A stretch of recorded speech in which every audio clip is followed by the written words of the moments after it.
आई mean plastic accidentally 10th के exam के बाद में क्या करना चाहिए अभी, तो एजुकेशन के साथ में कुछ तो काम करके अपना रोज का खर्चा निकालने के लिए मैंने ये प्लास्टिक के एक इंडस्ट्री में ऐसा छोटा सा काम करना चालू किया। In last 10-15 years, I am watching your company. Your company is always on expansion mode. तो आपके प्लांट में नया टेक्नोलॉजी इंट्रोड्यूस करो। चाइना देखो, बाकी के कंट्रीज में देखो कैसा काम करते हैं। एग्जीबिशन में जो मशीन्स आते हैं वो उनको सेल करके जाना है, तो एक दिन पहले जाओ, डिस्कस करो, निगोशिएट करो, you will get the best. आपके इनिशियल चैलेंजेस क्या थे as a first generation? There is a lot of challenges in the industry, but वो लेके हम रोते नहीं बैठते। एंड इफ यू थिंक घर से बाहर पढ़ने के बाद में अभी क्या होगा ये सोचेंगे तो भी चैलेंज ही है। अभी तो हमने क्या किया, चाइना में इंडियन लोग जो काम करते हैं तो अभी मैंने उनको उधर से इधर लाके हमारे पास करा। मगर अरे चाइना में तुम बना सकते हो ना, तो यहाँ भी बनाने में क्या प्रॉब्लम है। जो अभी यूएस का ट्रेड का जो वॉर चालू है उसमें we will get more benefit. पहला अंडा के पहला मुर्गी, ये सोचते बैठेंगे तो नहीं होगा। You have to build your own plant, you can keep your readiness, business will be definitely come to you.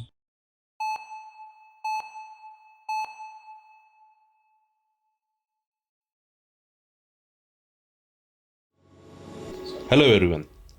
Welcome to our YouTube channel, The Plastic Pearls by VK. Here we bring the guests from the industry, entrepreneurs and professionals, where they will share their knowledge, expertise and wisdom with us. So in today's episode, we have esteemed guest Mr. Anil Naik, who is a managing director of Anil Plastic and Enterprises, also president for Association for the Promotion of Plastics. Welcome Anil sir. Thank you. My name is Anil Naik and my organization name is Anil Plastics and Enterprises. We are located at Hinjawadi and we are in this business in plastics since last 30 years. So first of all, thank you Vishwesh, you invited here for this your YouTube channel, and we are a part of your VK group, VK family. So thank you once again to invite here. Thank you sir. तो sir शुरुआत कैसे करें?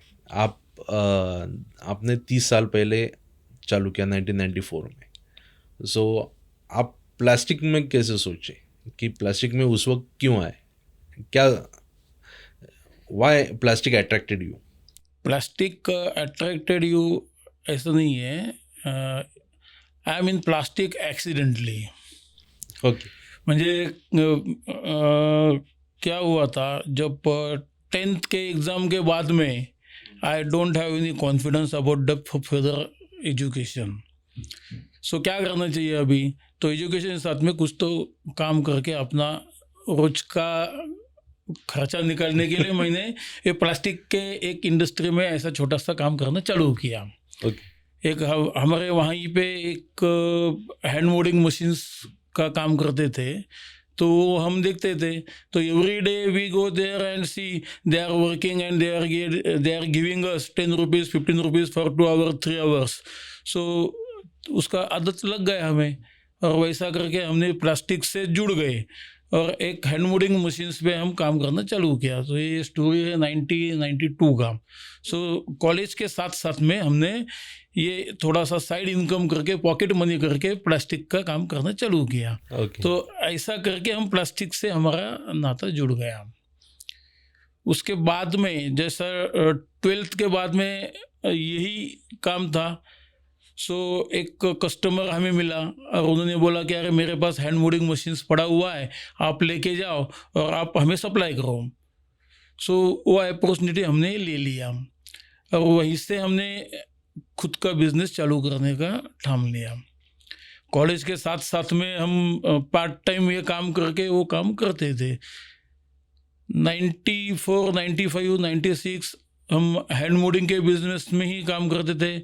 उस time पता भी नहीं था कि प्लास्टिक इंडस्ट्री का इतना बड़ा कामकाज है। इतना ही समझ में आता था कि चलो 5-10 kg मटेरियल लेके आओ और उसके साथ में दिन भर जितना है उतना काम करके दे दो, चलो जितना मिलेगा उतना मिलेगा। ऐसा करके हमने चालू किया था। मुझे याद है अभी भी उसी शुरुआत में मुझे प्लास्टिक का जो रिंगेशन जो हमारा था उस टाइम में वीके पॉलीमर मीन्स उस टाइम का प्लास्टिक ट्रेडिंग कंपनी था, और हम वहीं पे जाते थे। वहीं से हम एक हैंड मोल्डिंग मशीन खरीदा था। हैंड मोल्डिंग के सारे स्पेयर्स भी हमारा प्लास्टिक ट्रेडिंग से आता था। आपके पिताजी दिलीप जी कुंभोजकर बहुत ही अच्छे उनके साथ में रिलेशन बन गए। हम उनके पास जाते थे, 2 केजी 5 केजी 10 केजी मटर वो लेके जाते थे। जेब में पैसा नहीं था तो भी वो हमसे बोलते थे कि लेके जाओ, आज काम करो, कल पैसा दे दो। और ये ऐसा 1-2 दिन कंटिन्यूस 5-6 साल हम उनके साथ में काम करते थे। उनके पास से हमने बहुत सारा मशीन्स भी लिया। शुरू में हैंड मोल्डिंग मशीन्स उनके पास से लिया। देन एक वर्टिकल मशीन्स भी उन्होंने बेचना चालू किया था। हाँ। उसको कुछ तो सेमी ऑटोमेटिक उस टाइम का एक था, तो हमने एक सेमी ऑटोमेटिक मशीन्स भी उनके पास से खरीदा था। तो हमारे ये ग्रोथ में कुंभोजकर साहब जी का भी बहुत बड़ा हाथ है। सो आई से थैंक्स टू दिलीप सर भी। सो ऐसा करके हम ये प्लास्टिक इंडस्ट्री में आ गए। उसके बाद में तो क्या, जैसा ही हम प्रोफेशनल काम चालू किया 97-98 से हमने बहुत अच्छी तरह से इसको एक ग्रोथ दिया। As on today we have almost 300 peoples working in our organization and world class latest जो ऑल इलेक्ट्रिक मशीन्स जो टेक्नोलॉजी है वो आज हमारे पास है। Yes, actually I was going through your website. आपका विजन मुझे बहुत अच्छा लगा, empowering progress and enriching lives. So वो विजन आपने कैसे परस्यू किया? विजन ये क्या होता है कि we have to think ahead, always we have to think the future. आज जो कोई नहीं करता है उसके आगे जाके आप सोचेंगे तो आपका विजन ऑटोमेटिकली बिल्ड हो जाएगा। Then you have to love your work. आप आपके काम के ऊपर एक भरोसा विश्वास से काम करेंगे तो आपको सक्सेस 100% मिलेगा। हमने कभी ये नहीं देखा कि मुझे इतना पैसा कमाना है, मुझे ये चाहिए, बट मेरे दिमाग में इतना ही रहता था कि जो भी करना है वो अच्छा करना है, बेस्ट करना है और भरोसे से करना है। किसी को ऐसे चीटिंग करके इधर से उधर से काम करके आज का दिन निकालना है, ये हमने कभी नहीं सोचा। कभी भी हम काम करते थे, नया कस्टमर्स का काम करते थे, पहले we will prove our work, then customer satisfied, then they will pay us. So उसके बाद में once you prove yourself then they will pay you more. So ये मेरा थिंकिंग है और ये थिंकिंग के वजह से इतना है। एंड विजन ऑलवेज ये तो होना ही चाहिए। Without vision, without any target we can not achieve the things. Yes, because in last 10-15 years I am watching your company. Your company is always on expansion mode. So Yes. how you are achieving that? Expansion, dedication of the work. क्योंकि हर बार जब भी आपके पास जाता हो कुछ तो नया machine आ रहा रहता है या कहीं पे नया प्लांट डालने का आप सोच रहे रहते हो। ये ऑटोमेटिकली होता है, ये ऑटोमेटिकली होता है क्योंकि you are thinking the positive. आप पॉजिटिव थिंकिंग करें, यू गेट गुड थिंग्स। आपने क्वालिटी प्रूव किया है, you are too competitive in the market, then automatically the customer come to you. Right, customer आपके पास आ रहे हैं तो ऑटोमेटिकली ग्रोथ होगा ही। और नया टेक्नोलॉजी आप इंट्रोड्यूस करो, आपके प्लांट में नया टेक्नोलॉजी इंट्रोड्यूस करो। आज लोगों को क्या चाहिए? नया टेक्नोलॉजी चाहिए। आज वर्ल्ड में देखेंगे तो सेकंड इकोनॉमी, थर्ड इकोनॉमी के साथ में हम कॉम्पीट करना है। तो as on today we are in 7th economy in world. China देखो, बाकी के कंट्रीज में देखो कैसा काम करते हैं। ऑल ओवर वर्ल्ड में जितने भी एग्जीबिशंस है वहाँ पे हमने विजिट किया। China, at least I visited 7 to 8 times for the exhibition. I see the technology, what they are doing. After that, Japan, Taiwan, Korea, ये सब कंट्रीज़ में हम जाके देखे। यूरोपियन कंट्रीज़ में हमारे कोई कस्टमर्स है, उनके पास गए, वहाँ पे क्या टेक्नोलॉजी दे आर यूजिंग वो सेम हम यहाँ पे कैसा इम्प्लीमेंट कर सकते हैं, वो कंटिन्यूस ये प्रोसेस हमारे इसमें रहता है। और ये प्रोसेस हम यहाँ पे इम्प्लीमेंट करने के बाद में यहाँ का जो लोकल कस्टमर्स है, जो उन्होंने जो नहीं देखा है वो हमारे प्लांट में आके देखते हैं। सो ये टेक्नोलॉजी मिलने के बाद में आपके पास ऑटोमेटिकली बिजनेस ग्रोथ होता है। Along with the business another growth, you have to important role play our team members, means आपके पास जो स्टाफ है, that is very important. So उनको भी आपको satisfied रखना चाहिए, otherwise it is not possible. So how do you build the team? See, team build is एक fashion है, और you have to love the people, you have to support to the people. सब जगह पे उनकी क्या डिमांड है आज वो भी हमें देखना चाहिए, उनके फैमिली में क्या इश्यूज है वो भी हमें देखना चाहिए. देन अभी मेरे पास कुछ लोग काम करते हैं, वो 20 ईयर्स से भी है, कुछ 15 10 साल से भी काम करते हैं. कुछ लोगों ने तो पूरा लाइफ उनका 15 साल से उनका स्टेट छोड़ के ये स्टेट में आके यहाँ पे रहते हैं. We provide the all things. अभी उनके बेटे का शादी हो गया, तो he come to me and say sir मेरे बच्चे की शादी है, तो हमने हमारे घर में जैसा होता है उसको हमने सपोर्ट किया. So this is our responsibility. Support किया इज नॉट मतलब हमने कुछ ऐसा नहीं किया. This is our family member, they are work for us from long time, so we have to be support. So ऐसा करके आप आपका टीम बिल्ड करो. टीम अच्छा टीम में भी दो होते हैं, कोई काम करने वाले होते हैं, कोई ना करने वाले होते हैं. टाइम टू टाइम उनको आपको बाहर भी निकालना पड़ता है. So it's part. ओके. अच्छा, आप जैसे आपने पहले बताया था कि you are the first generation entrepreneur, तो आपके इनिशियल चैलेंजेस क्या थे as a first generation? As a first generation as a challenges, why I am asking this कि जो हमारे कुछ लोग देख रहे हैं, जो अभी भी कुछ लोग जॉब कर रहे हैं, ये कर रहे हैं, बट दे हैव क्या अरे कुछ तो चालू करना है, लेकिन उनको पता नहीं है कि चालू कैसे करना है, बिकॉज चैलेंजेस आर देयर. कुछ भी नया स्टार्ट बिजनेस करेंगे तो चैलेंजेस तो आएंगे. तो आपने जिस तरह से किया, बिकॉज आपने after while continuing education you started your company, तो उस हिसाब से आपके चैलेंजेस क्या क्या थे? चैलेंजेस तो डे टू डे काफ़ी आते ही है. नहीं, एज अ फर्स्ट एंटरप्रेन्योर जब कंपनी स्टार्ट की. आई ऑलरेडी टोल्ड यू, मुझे as a accidentally I came in this business and I don't have any option. So दूसरा कोई मार्ग ही नहीं था. Otherwise I have to go to my village, वहाँ पे जाके खेती करना पड़ता था. सो वो नहीं करना है, इसके लिए मैं यहाँ ये काम चालू किया. And then once we start there is a lot of challenges. We have to achieve the new customers. Day to day finance का प्रॉब्लम्स आते थे, देन रॉ मटेरियल का भी इश्यूज आता था.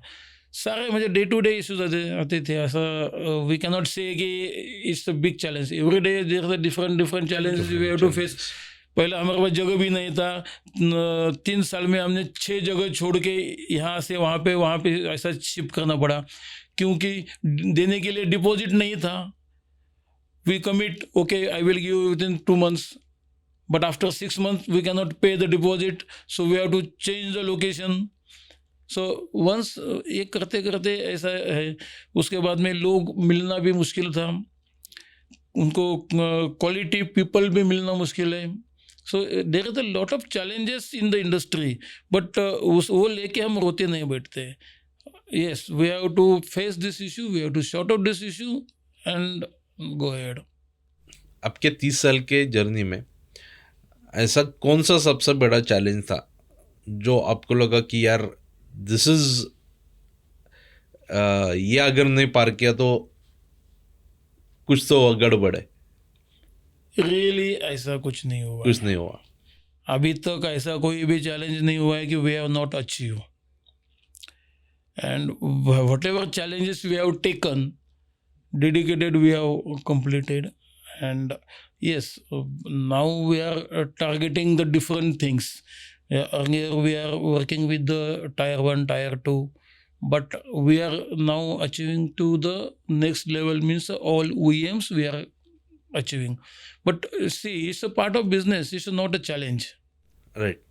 We have to find out another way. That is, there is ऐसा कुछ भी नहीं हुआ है कि ये नहीं हुआ तो मैं क्या करूँगा। अगर ऐसा डर डर गया तो हमने कभी जीना ही नहीं, जिया ही नहीं। तो हाउ कैन वी से कि it's a big challenge for us. And if you think घर से बाहर पढ़ने के बाद में अभी क्या होगा ये सोचेंगे तो भी चैलेंज ही है। अब आपने 30 साल में हैंड मोल्डिंग से लेकर अभी right now your machines are totally automatic.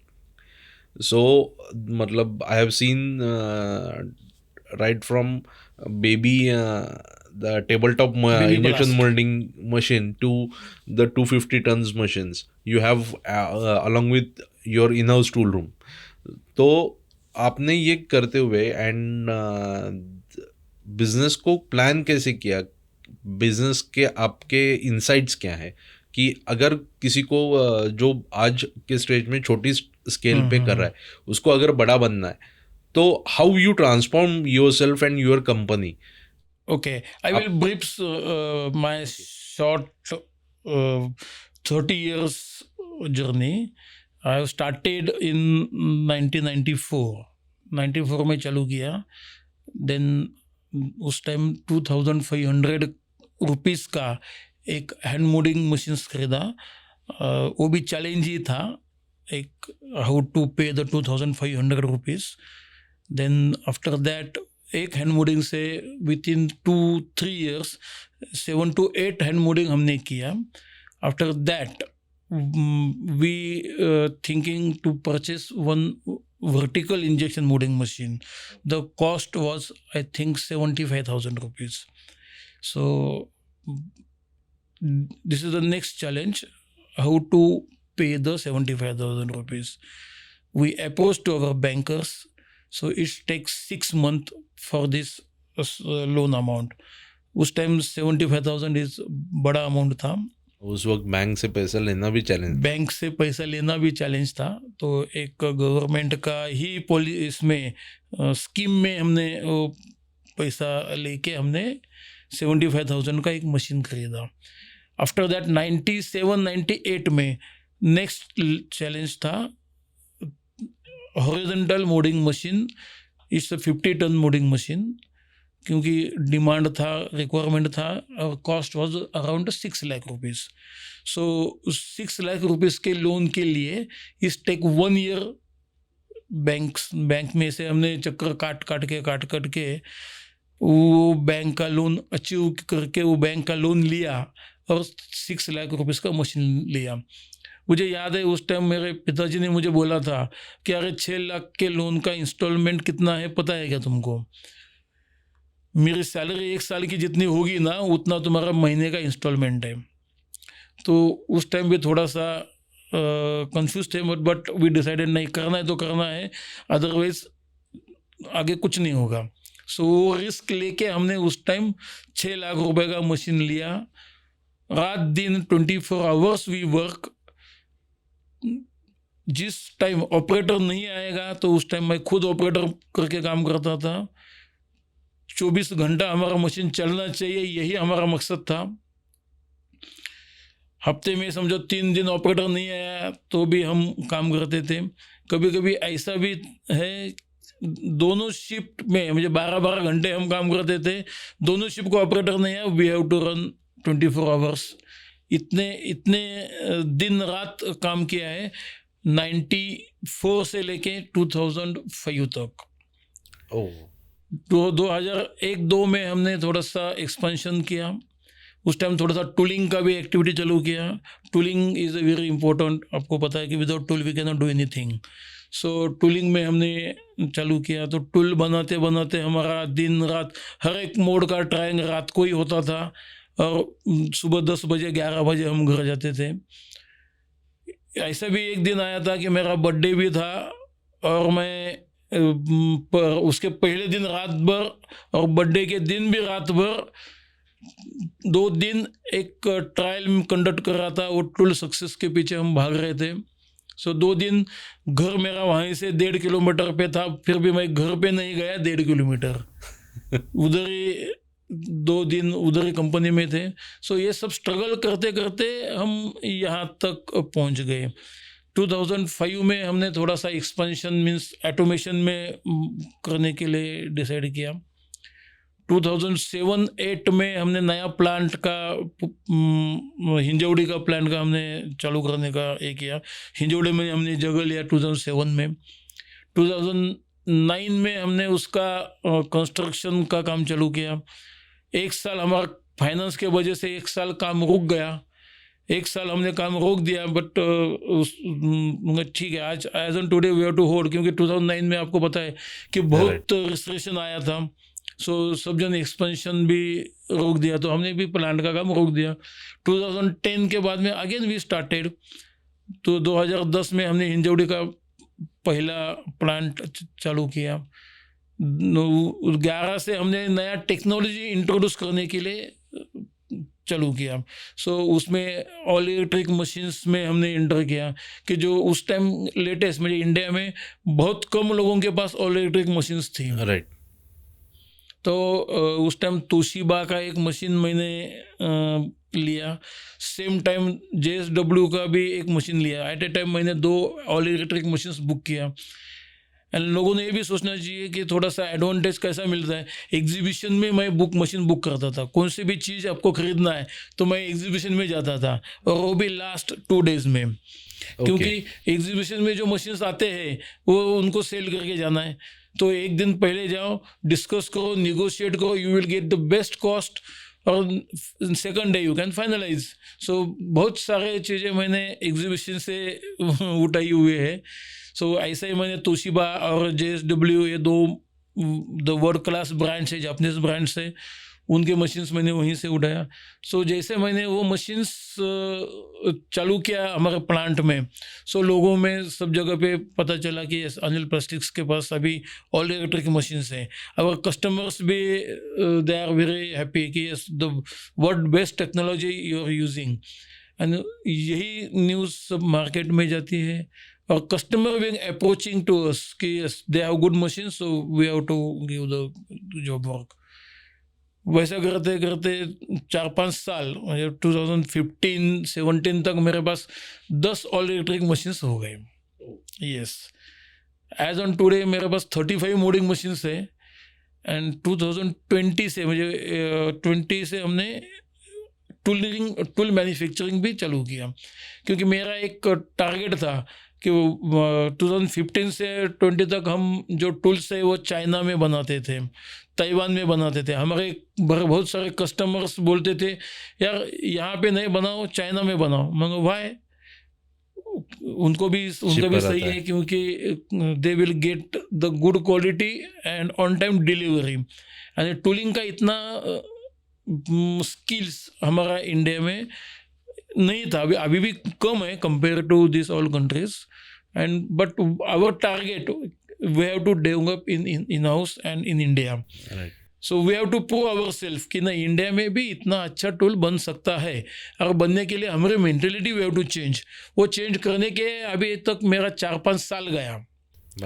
Every year we are investing on tool room, lot of people we are investing, नए नए डिज़ाइनर्स।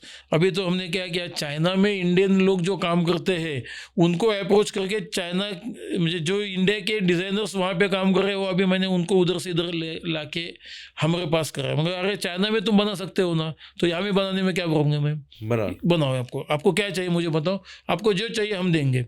ऐसा करते करते हमने लास्ट 3 साल स्ट्रगल करते करते as on today we are developing the world class good quality tools. So this is the new achievement. And earlier every month 2 tool बनाना भी मेरे लिए बहुत मुश्किल था। We are loss making business. मुझे मोडिंग में काम करो और उधर का सब पैसा टूल रूम में डालो, और we are making a loss. But हमने छोड़ा नहीं उसको, मगर we have to achieve our target. And as on today we are making 10 tools every month, which is the equivalent to the Chinese Taiwanese quality. This is our achievement. Great. और अच्छा, मैंने अभी आपने कंपनी में technology और ये आपने आपको कैसे ट्रांसफॉर्म किया एज ए एंटरप्रेन्योर? बिकॉज मैंने आपको 2012 में हम लोग प्लास्ट इंडिया गए थे, उस वक्त मैंने आपको करीब से पहली बार देखा कि you are taking review system in your company while your company was much smaller in size at that time. Still, you are having a review system, monthly review system, which was your सब जो बाद में KPI और ये सभी अभी लोग बोलते हैं, लेकिन at that time you implemented that system. So how do you transform yourself to introduce these types of new tools, management tools? Yes, review systems is very important, but it is applicable for you or not, you have to understand first. Management में बहुत सारे formulas हैं, systems है, but वो हम आपके industry के applicable है क्या नहीं, you have to understand first. अभी हमने ISO का सर्टिफिकेट लिया था 2004 में. हमें किसी ने बोला नहीं था ISO का सर्टिफिकेट ले लो, फिर भी हमने ISO किया. उसके बाद में TS का सर्टिफिकेट किया, उसके बाद में अभी IATF किया. ये सारे सर्टिफिकेट हमने लिया. वो सर्टिफिकेट का यूज हमारे लिए है, बट लोगों का थिंकिंग है कि अरे कस्टमर को सर्टिफिकेट चाहिए इसके लिए मैंने लिया. बट उसमें से कितने कौन से पॉइंट्स आपको सच में आपको ज़रूरत है और वो आपके इम्प्रूवमेंट के लिए है. If you have 20 people, so आपको HR की टीम की ज़रूरत नहीं है. But if you have 50 people, आपको एक जूनियर HR का बंदा चाहिए. उस time we can not hire the high level person. So ये आपको समझ में आना चाहिए. If you have 3-4 people of senior लोग, आपके पास 4-5 लोग हैं, सीनियर लोग हैं, and after that you are taking the daily production, so it is not useful. So you have to take a review, because आपको आपका टाइम कम से कम टाइम में आपको ज़्यादा से ज़्यादा आउटपुट मिलने के लिए ये टीम आपने रखा हुआ है, तो ये टीम का आपको रिव्यू लेना चाहिए. टीम का क्वालिफिकेशन से लेके उनके एवरी मंथ का अचीवमेंट्स, उनके टारगेट्स, उनके KPI you have to monitor. ये जैसा जैसा आप काम करते जाएंगे तो you can get the experience. नहीं, अभी ये सिस्टम नहीं, अभी ये करना पड़ेगा. सो ये करते करते हमने एक नया सिस्टम इम्प्लीमेंट किया. मंथली MRM चालू किया. As on today we are doing the 3 months MRM, क्योंकि every month it is not possible. पहले ज़रूरत थी एवरी मंथ करने, उसके पहले ज़रूरत थी एवरी वीक MRM करते थे. MRM MIS मीन्स क्या है, you have to take a review. Right. And review आपको दिख रहा है आपके सामने क्या चैलेंजेस है, आज क्या प्रॉब्लम्स है, then you have to call a meeting. So review is a very important in the industry, and what is your targets, what is your KPI of your team, you have to monitor, and performance based you have to achieve these targets. So it is very, very important for the industry, you have to take reviews. And you personally took some training? See, based on the experience, I changed the formats. Okay. मैंने मेरा खुद का ही format बनाया है सब जगह पे. There is no in my education background in this business management and like this, but what ever we have experience, so based on that we implement. Account का भी हम एक रिव्यू करते हैं. So every month we see the what ever the figures, and based on that figures we change the next points. Right. So अभी last 2 साल से हमने एक नया सिस्टम चालू किया है. उसमें वॉट एवर MRM जो पॉइंट्स है, सो नेक्स्ट रिव्यू में हम वो point first we will close the all points and then we will go for the further MRM. So based on the experience we done this all formats. Yes. क्योंकि आपके company में बहुत अच्छी तरह से मैनेजमेंट लेवल्स, डिसेंट्रलाइजेशन, ये सब techniques use किए हुए. That's what I want to know from you, and that will be beneficial for the listeners also. Yes, and as on today we have all experienced peoples. आज भी पुणे में ऐसे बहुत सारे एंटरप्रेन्योर्स हैं जो आज ग्रो कर रहे हैं. They are having still 2 machines, 3 machines, but they are having ambitions, they are having aspirations. तो उनके लिए ये आज आपका शेयरिंग ज़्यादा इफेक्टिव रहेगा. ज़्यादा यूजफुल रहेगा? नहीं, मेरा एक ही कहना है सबको कि don't follow 100% to others. You can see the others what they are doing, but आप उसका कॉपी करने को जाएंगे. But whatever your mind will be say, you can follow this. This is very important for the all. Right. And future is very bright now. कारण जो अभी US का और ट्रेड का जो वॉर चालू है, उसमें we will get more benefit. Thinking of worry, we have to take this positive, because if you compare with other countries, our percentage of duty is a very low. Right. So we have to take this advantage. China का बहुत सारा business अभी transfer mode में है. All US companies and European companies, they are thinking to shift in India. So there is a lot of business in next 10 years. So, but we have to prove our quality, work dedication, and on-time delivery, competitive market. So ये achieve करेंगे तो you will get the good business. So what's your views on exports? Now the exports, we have the better opportunities. Yes, it is better opportunity. Next 10 years, there is a good opportunities for the exports also. Okay. तो उस हिसाब से अभी उसके ऊपर काबिलियत बढ़ाना जरूरी है. You should be prepared. You should be prepared. Yes, because see, पहला अंडा क्या पहला मुर्गी, ये सोचते बैठेंगे तो नहीं होगा. You have to build your own plant. You can keep your readiness. Business will be definitely come to you. So you are heading currently. You are the president for the Association for the Promotion of Plastics. Just in January we have organized the Plastro 2025. So what's your vision behind this? Because after long gap, Plastro was happening. Yes. And but it went in a very grand scale. Yes.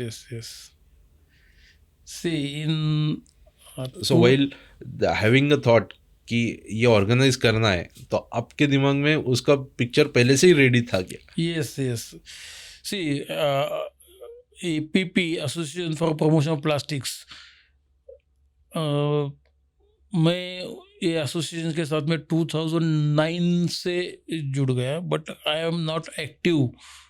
But 2012 में मैं थोड़ा सा active हो गया. 12 में जो exhibition था, तो अरुण जी कुंभोजकर जो आपके अंकल है, उन्होंने मुझे इसमें खींचा और उन्होंने बोला कि यार तुम देखो, आ जाओ हमारे इसमें. सो हाँ नहीं करते करते हम भी उनके साथ में लग गए. 2012 का एग्जीबिशन में हमने उनके साथ में काम किया एज अ सेक्रेटरी. 2012 से मैंने तो 2016 तक मैं काम कर रहा था. बट एग्जीबिशन का गैप उस टाइम भी बहुत काफ़ी हुआ था. 12 के बाद में 15 में एग्जीबिशन करना चाहिए था, तो हमने वो मिस किया. सो एक बार हमने कोई हाथ में काम लिया और वो नहीं कर रहे, तो मुझे वो चैन से नहीं बैठ सकता है. सो आई फोर्स टू पीपल, अरे यार करेंगे, हम एग्जीबिशन करेंगे, बट हाँ नहीं करते करते वो हुआ नहीं. Then I have taken the challenges we have to do. So I have taken the presidentship में 2016 में दिसंबर में 2015 में दिसंबर में मैंने प्रेसिडेंटशिप लिया. और इमीडिएट विद इन 15 डेज, जनवरी के फर्स्ट वीक में 16 में मैंने प्लास्टो का अनाउंस किया, बिकॉज वो ईयर भी हमें मिस नहीं करना चाहिए था. उस टाइम बहुत चैलेंजेस थे. Within 3 months we have to do this exhibition. 3 महीने में एग्जीबिशन करना बहुत बड़ा चैलेंज था. सो अब तक 100 डेज, जो ऐसा मैं बोलता हूँ उनको कि 100 डेज का शो था वो. But within 100 days, we achieve good people, good exhibitors, because we have good contacts in market. As you know, we have Phanuk machine, we have JSW machines, all good brands. So I bring this all brands in exhibitions. So this show also hit, but lot of 3 months, lot of efforts we have taken, and this is a tremendous. So we never forgot these days first. Then we think अभी next exhibition करना है 18-19 में, so we have to be proper plan and organise. So उस time से हमने plan किया, but in हो कि पूरी टीम जैसी चाहिए वो नहीं हुआ.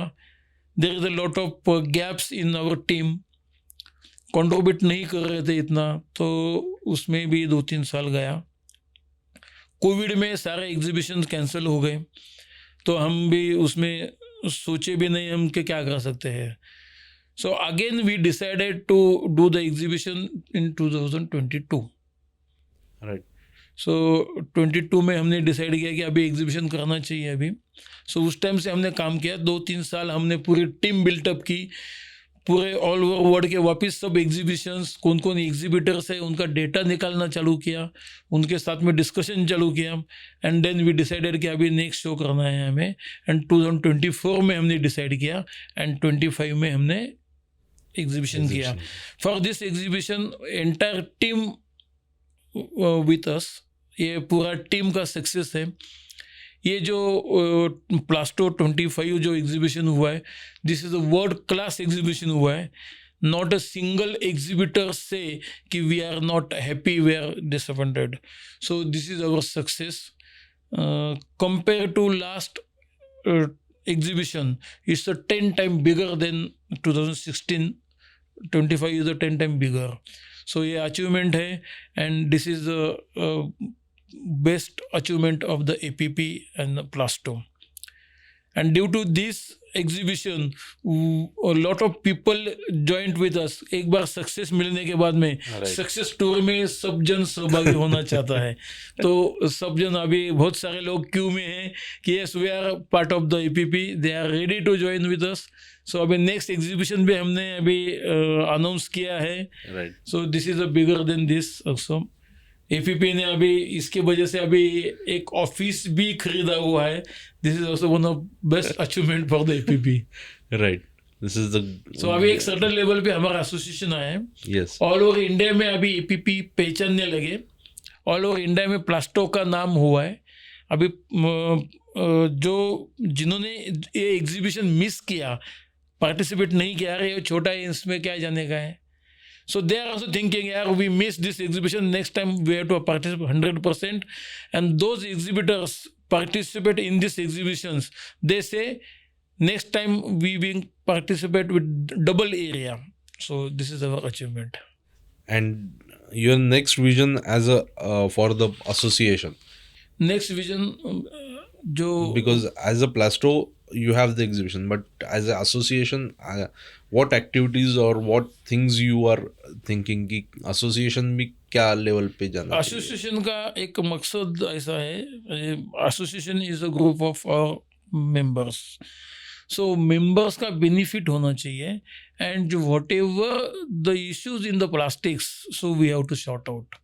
Right. So उसमें environmental issues होने दो या technical, whatever challenges in the industry, उसको हमें शॉर्ट आउट करना चाहिए. दिस इज अवर मकसद. So from every year we take some seminars. GST के ऊपर हम सेमिनार लेंगे थे. एनवायरमेंटल क्लब ऑफ इंडिया के साथ में हमारा सेमिनार्स होता है.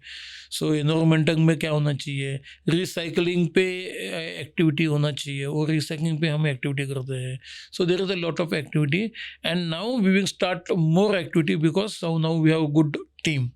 So whatever best for the industry we are trying to do. So now about plastic industry, what are the current trends are you are looking in the industry? Current trend means there is a different trends. Means if you in our industry, I'm in injection molding, and we are making a challenging and technology products. So there is a challenge, means you have to build the good quality team. Then skilled manpower is very important. So for that we have to do something. Trends means आगे किस तरीके से products में आएंगे, क्या products नए नए बनना चालू हो जाएगा.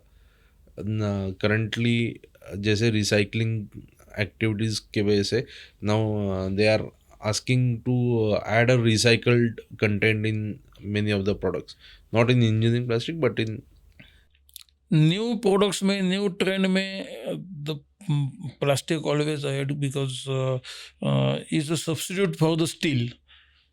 हाँ सो स्टील के वजह स्टील से सब्स्टिट्यूट प्लास्टिक्स में है. और there is a different materials coming कि this is equivalent to the sting strength. Just recently we visited to the South Korea for the exhibition purpose. So we see there is a wooden 75% wood and 25% recycled plastics. उसमें से modding कर रहे थे. So जो हमारे बाल्टी and what you से pots, सो उसमें से वो बना रहे थे. तो वुडन का भी मोडिंग कर रहे थे. तो this is a new technology. So there is a different technology coming and we have to use the recycling plastics. and now about SME sector. आप एग्जीबिशंस में बहुत जगह पे विजिट कर चुके हैं, नेशनली एंड इंटरनेशनली बोथ.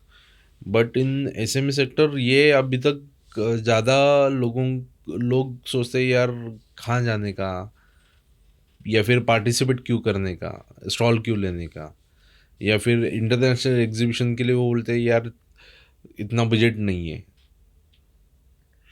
तो हाँ. उसके आप किस आप जो जाके आए हो हाँ बहुत सारे एग्जीबिशंस में, तो वहाँ पे आपको वहाँ से क्या क्या बेनिफिट्स हुए और वहाँ पे SME ने क्यों जाना चाहिए? ये तो सब जो उद्योजक है उन्होंने सोचना चाहिए. सब जगह पे जाना चाहिए, एग्जीबिशन पहला देख के आना चाहिए. उसके बाद में you have to think about participate. See there is a बहुत बड़ा आपको खर्चा करने की ज़रूरत नहीं है. हम एक कौन सा भी टूर करके आएंगे तो भी आपका 1-2 लाख रुपए ऐसा ही जाता है. And there is a lot of schemes also SMEs के है कि you can participate the exhibition, you will get 80% refund. But आपका बिजनेस एक एग्जीबिशन में पार्टिसिपेट करने के बाद में पीपल विल नो यू. ऐसा नहीं है कि एक एग्जीबिशन में आपने पार्टिसिपेट किया, मुझे कुछ भी बिजनेस नहीं मिला, अभी इसके बाद में मैं नहीं जाऊंगा. But you have to be. आप टीवी पे एडवर्टाइज देखते हैं तो एक ही ऐड आप 10 बार देखते हैं, उसके बाद में आपको वो दिमाग में बैठा है. Then you go to the market and buy this product. This is the same. Correct. So you have to be participate in exhibition. Pune के एग्जीबिशन में करो, मुंबई के एग्जीबिशन करो, दिल्ली के एग्जीबिशन करो. आने वाले कस्टमर भी वहीं पे आते हैं, पुणे भी आते हैं, Delhi. But he recognise yes, अरे इसको हमने पुणे में भी देखा था, मुंबई में भी देखा था. So Delhi में he will discuss with you. Yes, he is a genuine person and they are in the market. So ये होता है. So this is the marketing strategy you have to develop and you have to present yourself in the market. So this is the way of the exhibition. So exhibition में आपको participate करेंगे तो you will definitely you will get the business. लोग all over world से आके participate करते हैं, वो ऐसे ही नहीं करते हैं ना. राइट. तो they are some thinking and यहाँ पे आप फॉलो करो ना. अरे उन्होंने 10 बार किया, हम 2 बार तो करेंगे. तो आपको पार्टिसिपेट करना चाहिए. पार्टिसिपेट करने के बाद में आपको रिजल्ट्स मिलेगा, 10 में से 2 तो मिलेगा. सो SMEs के जो न्यू बिजनेस है, जो न्यू स्टार्टअप है, उन्होंने भी ये सोचना चाहिए. देयर इज अ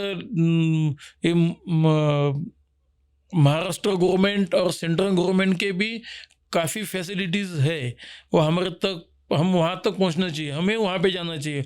आपके पास कोई नहीं आएगा. यू हैव टू गो न approach. If you buy the machine of 10 lakh rupees you will get 25% subsidy. Right. वो महाराष्ट्र गवर्नमेंट का है, सेंट्रल गवर्नमेंट का है. So up to 25 lakh rupees you will get the subsidy. And I think Maharashtra government से 5 lakh, 30 lakh rupees government आपको दे रहा है. But how many people taking the benefits? So ये लोगों ने अप्रोच होना चाहिए, स्कीम्स देखना चाहिए. हमने भी एक SME का प्रोजेक्ट, SME का सेमिनार किया था, उसमें सारे आए थे. But I don't know how many people they taking. So ये नया टेक्नोलॉजी है. सो उसको इम्प्लीमेंट करने के लिए government also support. If you have innovation product, आपने कोई इनोवेशन प्रोडक्ट बनाया, तो गवर्नमेंट ऑफ इंडिया उसके ऊपर आपको फंडिंग भी करता है, सो ये भी करना चाहिए. Okay. So, Anil sir, thank you very much for coming and sharing your wisdom with us. Any signing note? आखिर में आप कुछ बोलना चाहेंगे एंटरप्रेन्योर्स के लिए? मैं सबको आह्वान करता हूँ कि इंडस्ट्री में आना चाहिए. नॉट ओनली प्लास्टिक, जो नए एंटरप्रेन्योर्स है, जो भी कॉलेज से पास आउट हुए हैं, so they have to think about the entrepreneurship. जो आउट ऑफ इंडिया आप देखेंगे तो many people they start businesses and they are in leading now. So नया बिजनेस में लोगों ने आना चाहिए.